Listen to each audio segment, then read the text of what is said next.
말씀 보겠습니다. 디모데전서 5장의 말씀을 같이 보겠습니다. 디모데전서 5장 17절에서 20절까지의 말씀, 5장 17절로 20절 같이 봉독하겠습니다. 잘 다스리는 장로들은 배나 존경할 자로 알되 말씀과 가르침에 수고하는 이들에게는 더욱 그리할 것이니라. 성경에 일러스되 곡식을 밟아 떠는 소의 입에 망을 씌우지 말라 하였고 또 일꾼이 그 삭슬을 받는 것은 마땅하다 하였느니라. 장로에 대한 고발은 두세 증인이 없으면 받지 말 것이요 범죄한 자들을 모든 사람 앞에서 꾸짖어 나머지 사람들로 두려워하게 하라. 아멘. 지난주 과부에 대한 말씀을 드렸습니다. 초대교회에서 조직이 갖춰지기도 전부터 모여서 헌금을 드리고 재정이 있을 때에 이 재정을 가장 먼저 어디에 썼냐 구제하는데, 특별히 대상이 누구였냐? 과부들. 그들은 그 당시에 가장 소외계층이고 가장 취약층이었기 때문에 교회에서 교회에 다니는 과부들을 가장 먼저 신경 썼다라고 말씀을 드렸습니다. 근데 우리가 여기에서 절대 놓치면 안 되는 게 한 가지가 있는데, 그 과부들을 볼 때에 그들이 안쓰러워서 또는 불쌍해서 안 돼 보여서 그들을 도왔던 게 아니에요. 그들을 가장 먼저 도우려고 했던 그 동기, 저희는 뭐냐면 그분들에 향한 존경이었어요. 존경. 저분들은 존중받아 마땅하고 존경받아 마땅하다 때문에 그분들이 빈궁한 삶을 살고 구차한 삶을 안 되니까 교회가 책임져야 된다. 이게 저변에 깔려 있었어요. 왜냐하면 교회에서 대상으로, 구제의 대상으로 했던 그 과부들은 그 당시에 교회의 본이 되는 사람들, 하나님 앞에서 바르게 신앙생활하려고 하는 사람들, 이들이었어요. 그래서 그 과부들에게 맡겼던 목양 사역 중에 한 가지가 뭐냐면, 지금 권사님들처럼 힘들고 어려운 사람들을 가서 도와주는 일, 권면하고 마음을 북돋아주고 믿음이 흔들리지 않도록 하는 일을 맡겼어요. 그러니까 본이 되는 분들이었죠. 근데 그분들은 경제적으로 너무나 힘들고 어려우니까 이것으로 곤궁한 삶을 처하지 않도록 교회가 도우라는 거였어요. 그러니까 과부들을 도왔던 가장 저변에는 그분들에 대한 존경이었습니다. 이건 우리 부모님들 보면 되죠. 연로하신 부모님, 나를 위해 고생하시는 그 부모님을 볼 때, 연로하셔서 지금 경제적 활동을 못하는 부모님을 볼 때에 그분이 곤궁에 처하도록 놔둘 자녀는 없어요. 정말 부모님을 사랑하고 자신을 희생했음을 알고 있는 자녀들은 다 도와서 어떻게든 힘을 써서 부모님이 빈궁한 삶을 살지 않도록 힘을 쓰지요. 제가 최근에 우리 집에 복음을 전해주셨던 그 이모님이 계세요. 우리 친척 중에 처음 믿었던 분, 87되셔서 곧 90 되시는데 지금도 정정하시고 피부도 고우시고 얼마나 보기에 좋으신지 몰라요. 그분을 찾아뵀어요. 근데 이분이 30대 때에 사남매 홀로 키웠어요. 남편이 일찍 되신 거예요. 돌아가신 거예요. 얼마나 힘드셨겠어요. 근데 그때 예수님 믿고 하나님 의지해서 사남매를 잘 키웠어요. 지금 사남매가 이제 다 50대 후반, 60대가 되었죠. 찾아뵀는데 여전히 일평생 신앙생활을 하시는, 아침에 눈 뜨면 하루에 성경 3장 읽고 TV 틀어보는 거, 기독교 방송 들으면서 말씀을 듣고, 요즘에 어떤 목사님 말씀이 좋은지 그런 얘기도 하시고, 87이신데 신앙에 대해서, 복음에 대해서, 그리고 우리 집안이 그 이모님을 통해서 모든 식구들이 다 믿게 되었어요. 얼마나 감사해요. 근데 집에 가니까 이렇게 박스들이 쌓여 있는 거예요. 이게 뭐예요, 이모님? 그러니까 자녀들이 툭 하면 너무 자주 보낸대요. 이분이 큰아들이 그렇게 같이 살자고 해도 본인이 거절했대요. 나는 같이 안 살겠다. 너희들도 불편하고 나도 불편하고 나도 아직 몸이 건강하니까 혼자 살겠다고 나와서 사시는 거예요. 그런데 때마다 어머니 뭐 좋아하는지 아니까 그거 과일 보내고 필요한 거 보내면서 수시로 보내는 거, 사남매가 돌아가면서. 이게 당연한 거 아니에요? 자신들도 결혼해서 애를 낳아 키워보니까 엄마가 사남매를 혼자 키우는 게 얼마나 힘들었는지 뼈저리게 느끼지 않겠습니까? 그러니까 수시로, 우리 어머님은 곤궁한 삶을 살면 안 되는 거예요. 빈궁해지면 안 되는 거예요. 이게 어디에 근거하고 있어요? 존경에 근거하고 있죠. 야, 나 같으면 못했겠다. 내가 애 키워보니까 못하겠다. 어떻게 저렇게 하셨지? 이 존경의 마음이 우러나오니까 우리 어머님이 곤궁한 삶을 살면 절대 안 되기 때문에 필요한 것이 없도록 계속 공급해 주려고 사람마다 다 하는 거예요. 이게 마땅한 거죠. 교회에서 과부들에게 신경을 쓰십시오. 크게 그분들을 도와주십시오. 이 의미가 여기 이렇게 담겨져 있어. 이 존경의 의미가 오늘 본문으로 의미가 확장되어서 장로들에게로 이어지고 있습니다. 그래서 오늘 본문에 보시면 15절 같이 읽겠습니다. 잘 다스리는 장로들은 배나 존경할 자로 알되 말씀과 가르침에 수고하는 이들에게는 더욱 그리해라. 존경하라는 거예요. 장로님들은 더 존경해라. 이 당시에 장로들은 누구냐면 통상 나이가 많은 영적인 지도자들. 이들에게 배나 더 크게 존경을 표하라는 거예요. 왜 이분들에게 존경을 표하라고 했습니까? 존경에 담고 있는 의미가 있거든요. 우리가 좀 눈여겨봐야 될 게 뭐냐면 존경할 자로 알되 존경할 자로 가르치게 하라는 거예요.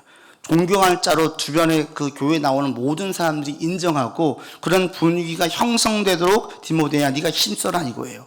아, 저분들은 존경받아 마땅하고 존경해야만 분들이야 라고 자꾸 인식을 시키라는 거예요. 이 존경 속에 담겨 있는 게 뭐예요? 존경 속에는 그들이 추구하는 가치, 높게 평가하는 가치가 담겨 있어요. 왜 부모님을 존경해요? 내가 애를 키워보니까 이거 애를 키우는 게 가치 있고 중요한 일인데, 가정을 지키는 게 중요한 일인데 이게 엄청 힘들거든요. 이걸 해내셨어요. 그래서 그분들에 대한 존경을 보이는 거죠.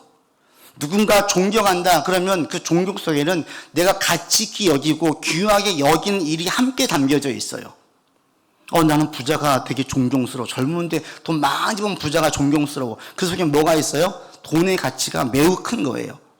어린애들은 힘이 센 사람이 부러워요. 그래서 중고등부 아이들 가운데, 남자애들 가운데 UFC 선수들을 부러워하는 애들이 있어요. 존경하는 사람들이 있어요. 너무 힘이 세고 어디 가든 두려움이 없고. 존경 속에는 그 행위나 그 일에 대한 가치를 높게 평가하는 게 담겨져 있어요. 그리고 이 존경 안에는 사실은 개인의 의견이라기보다는 사회 전반의 가치가 담겨져 있어요. 우리 아이들 보세요. 우리 아이들 가장 존경하고 너 꿈이 뭐니? 되고 싶은 게 뭐니? 물어보면 뭐라고 해요? 아이들은 대부분 연예인이요. 또는 유튜버요. 또 스포츠 스타요. 왜? 다 뭐라고 해요?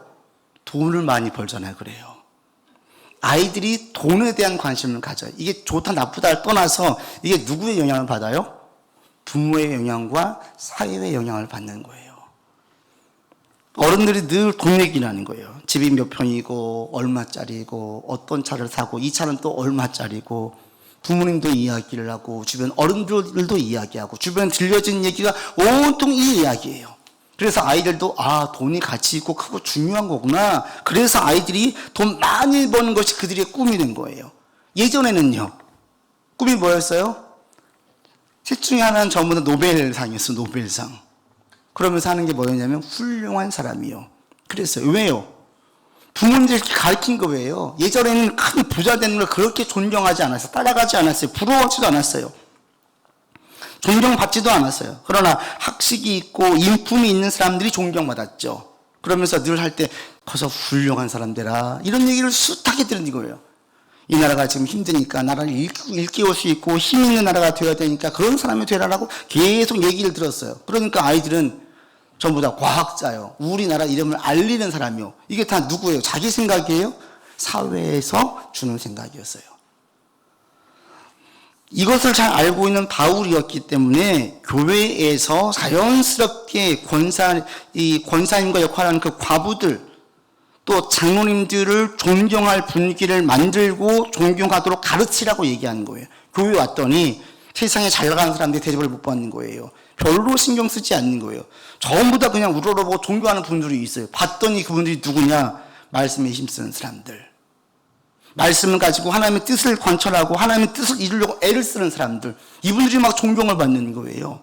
이게 교회가 가장 추구해야 될 모습이라는 것입니다. 왜 그렇습니까? 그게 가장 중요하기 때문에. 이 말씀을 가지고 힘쓰고 말씀을 가지고 나가는 이분들의 그 수고한 노력이 가장 중요하고 가장 가치 있고 가장 크게 보아야 될 일이기 때문에 그분들 존경하라는 거예요. 교회 왔더니 다른 건 모르겠는데 말씀을 가지고 씨름하고 있는 분들이 너무나 인정받는 거예요. 이런 교회가 건강하고 좋은 교회인 거예요. 야, 저 사람이 국회의원이래. 저 사람이 어디 CEO래. 이건 아무 의미가 없다라는 거죠. 교회에서는 그런 건 싹 가르쳐도 괜찮아요. 어떤 분들이 존경받아야 돼요? 말씀으로 씨름하는 분들, 신앙이 계속 성장하는 분들, 말씀을 계속 알아가는 분들, 하나님의 뜻이 무엇인지, 자기를 향한 하나님의 뜻이 무엇인지를 힘써 알려고 하고 힘써 지키려고 애를 쓰는 분들. 저분이 신앙이 저때는 그렇게 불안불안했었는데 신앙이 너무나 산것 같은 믿음이 됐어. 이런 분들이 존경받아 마땅하고 그런 분위기를 만들라는 거예요. 그런 관점에서 말씀을 가르치는 장로들, 지금으로 말하는 목사들이겠죠. 이분들에게 힘써 가르쳐, 힘써 존경심을 표하게 해라. 그리고 말로만 존경할 것이 아니라 18절에 보시면 마땅한 사례를 해라 얘기하고 있어요. 우리 가운데에도, 여러분 가운데에도 이런 것들을 귀히 여길 수 있기를 바랍니다. 여러분 주일날 교회 왜 나와요? 여기서 얻고 싶은 게 무엇입니까? 다른 거 없습니다. 우리는 또 한 가지. 하나님 말씀이에요. 저도 하나님 말씀을 잘 배워나는 게 제가 가장 잘하는 목회이고요.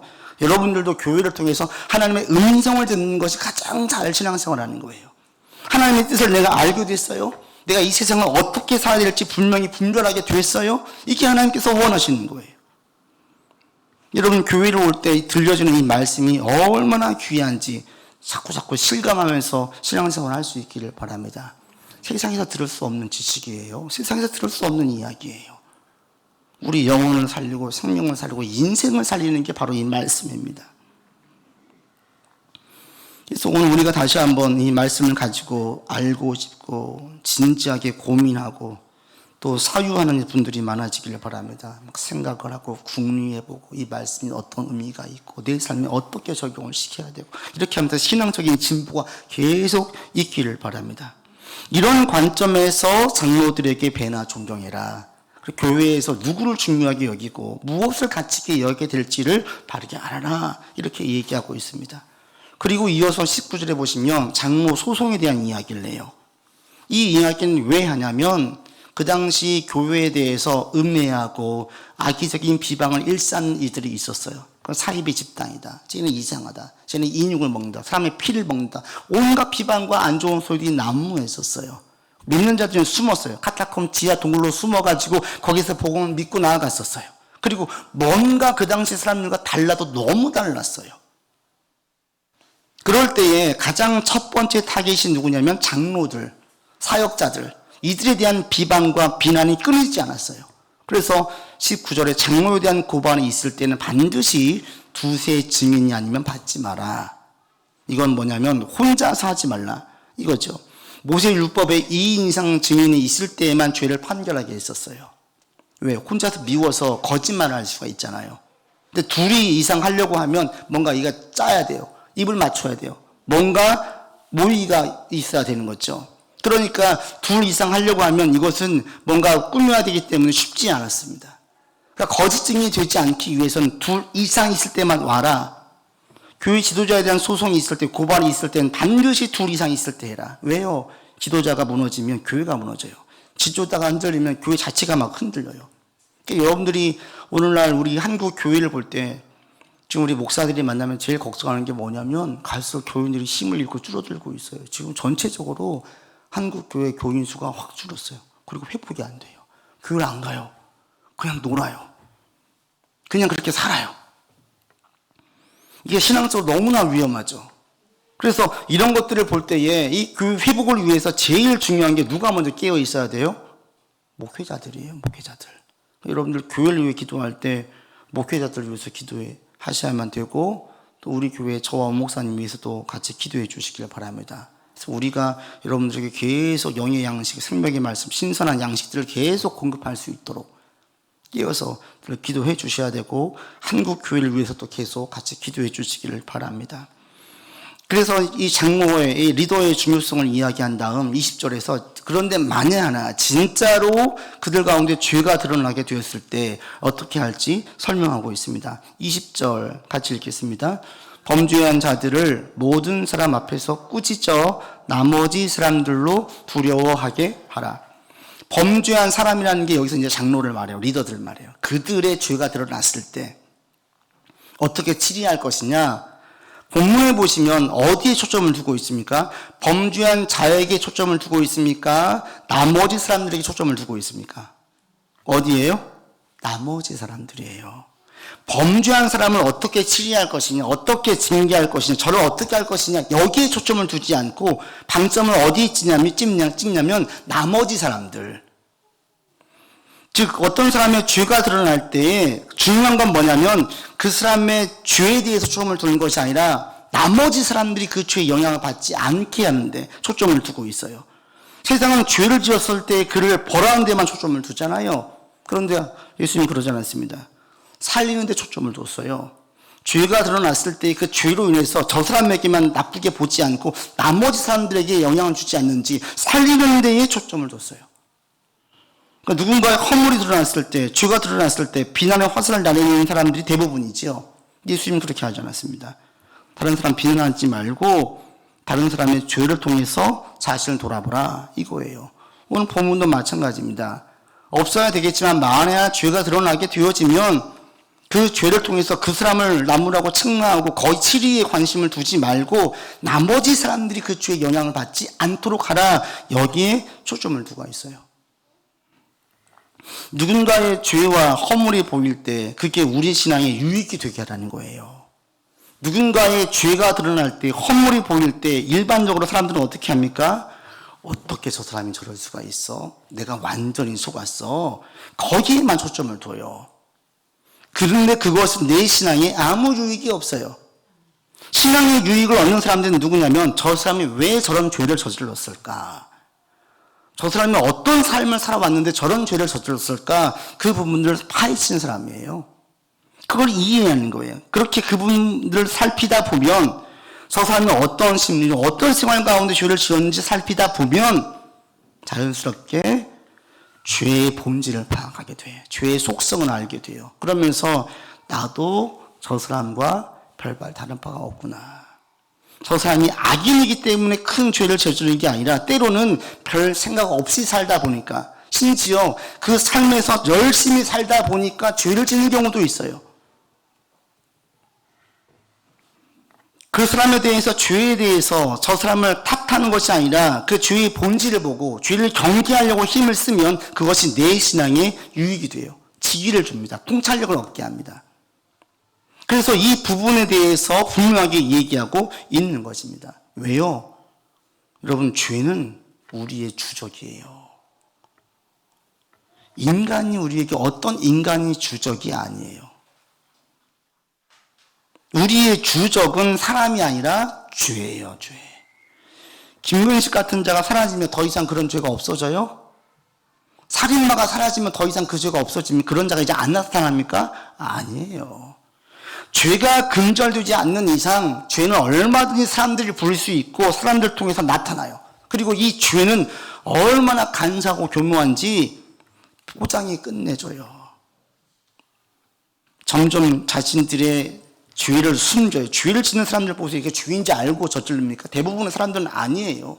이걸 나를 망한다 생각하지 않고 내게 유익이 된다라고 생각을 해가지고 그 죄를 저지르는 거예요. 내게 지금 좋으니까, 지금 내게 유익이 되니까 그걸 저지르는 거예요. 그렇게 파멸로 가요. 갈수록 이 사단이 부리는 그 죄에 대한 교묘함은 날로 더해지고 있습니다. 죄는 첫 번째 특성이 뭐냐면 포장을 해요. 이름을 바꿔요. 이건 나쁜 게 아니야. 좋은 거야. 선악과를 따먹게 했던 하와에게 이것은 너를 반드시 살게 하는 거지 죽이는 게 아니야. 바꿔요. 그리고 죄를 혼자 지을 때 양심의 가책을 느끼는데 다 죄를 저지르면 양심의 가책을 못 느껴요. 심각성을 몰라요. 심지어는 생각 없이 그냥 살다 현실에 충실했더니 큰 죄를 저지르는 경우가 있어요. 이것들을 그대로 보여준 역사적인 사례가 있는데 그게 바로 2차 세계대전 때 600만 명의 유대인들을 잔인하게 죽였던 사건이에요. 지금도 생각을 해보세요. 600만 명이 말이 600이지 600만 명의 유대인들을 죽였어요. 얼마나 끔찍하고 잔인해요. 어떻게 이런 일이 가능해요?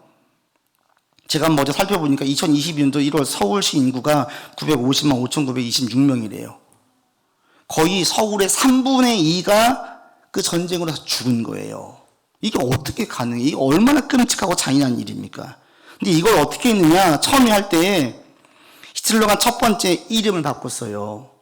유대인들을 데려갈 때 강제 이송이라고 하지 않고 재정착이라는 말로 바꿨어요. 유대인들 데려가는데 이들을 재정착시킨다라고 데려갔었어요. 어디 가는지 모르지만 많은 사람들이 침묵했어요. 말하지 않았어요. 소문 들렸지만 아무도 본 사람이 없어요. 할 수 있는 한 멀리 떨어뜨려놔요.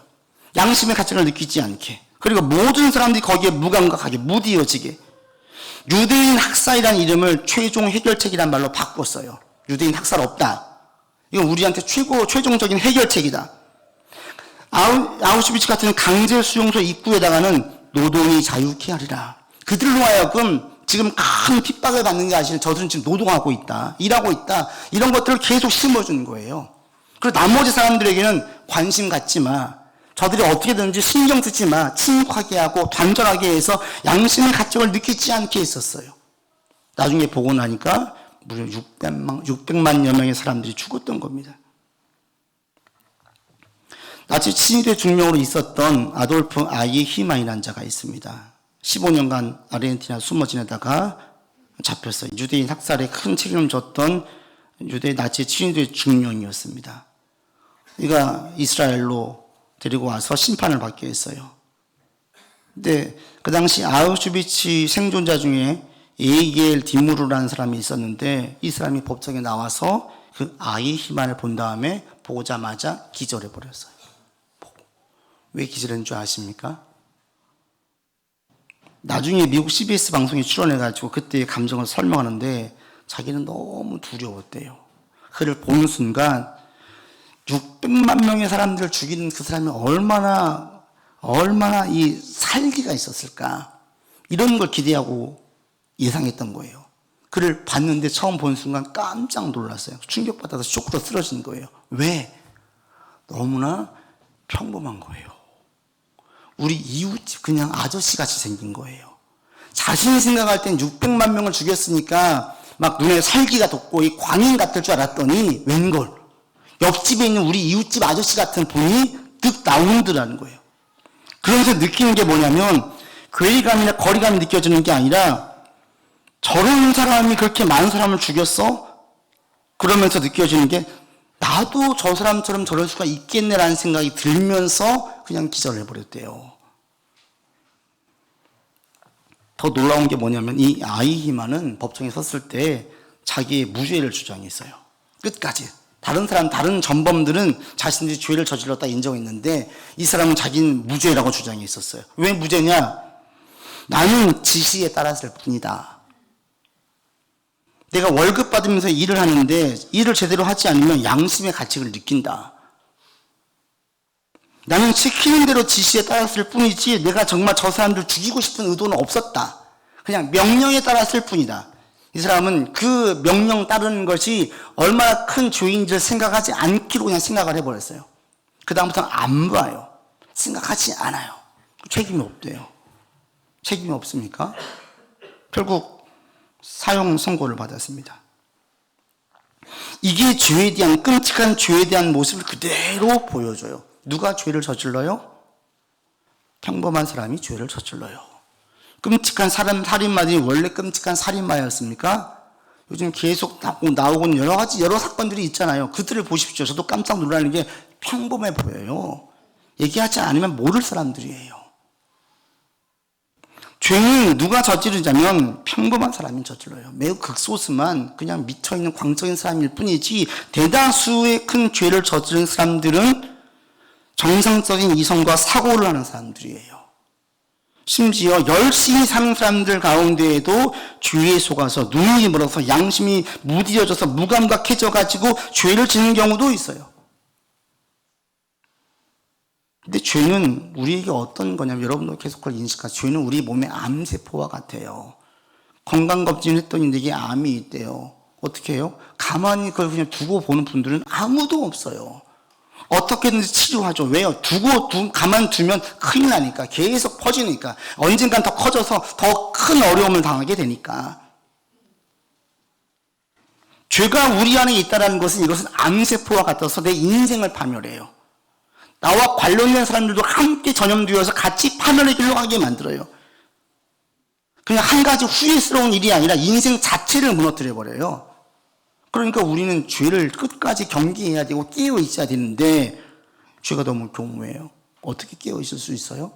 다른 사람의 죄가 드러날 때에 나를 살피면서 죄를 분별할 수 있게 돼요. 누군가의 죄와 허물을 볼 때 비난하고 비판하고 정죄하고 판단하기는 쉽습니다. 여러분들이 그렇지 않기를 바랍니다. 그런 일이 드러날 때 그걸 통해서 나를 점검해 보세요. 나에겐 저런 모습이 없나? 저 죄가 왜 저 사람 저런 죄를 저지르게 되었지? 죄에 대한 본질을 알게 되고 죄를 분별하게 됩니다. 주변에 죄가 보이고 죄를 분별할 수 있다면 여러분 감사하십시오. 아, 내가 지금 암세포를 경계하고 있구나. 여러분들 행복을 원하십니까? 죄를 멀리하면 돼요. 하나님의 의를 가까이 하면 돼요. 말씀을 끌어안고 살면 하나님께서 원하시는 바를 행하면 자연스럽게 행복은 찾아오게 되어져 있어요. 여러분들이 주 안에서 참된 평안과 행복이 넘치기를 바랍니다. 그러기 위해선 죄를 경계해야 되고요.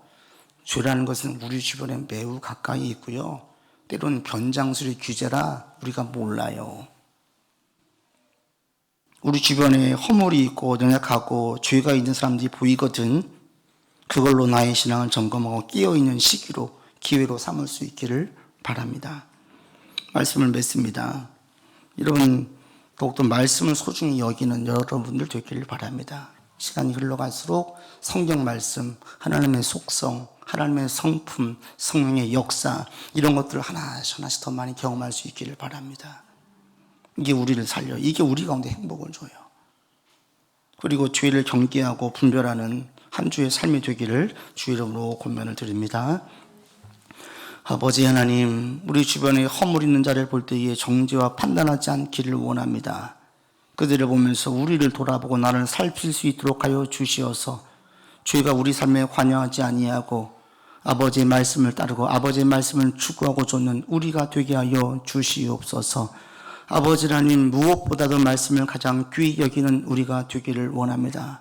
주의 뜻을 아는 데 힘쓰는 자 되기를 원합니다. 말씀을 가지고 사색하고 생각하고 궁리하며 이 말씀이 내 삶에 어떻게 유익이 있고 어떻게 적용을 시켜야 될지를 계속 깨달아가는 우리 되게 하여 주시옵소서. 이번 한 주간도 주님의 보호하심 가운데 있기를 원합니다. 죄를 경계하고 말씀을 붙잡고 나아가는 한 주 되게 하여 주옵소서. 우리 구주 예수 그리스도 이름으로 기도드립니다. 아멘.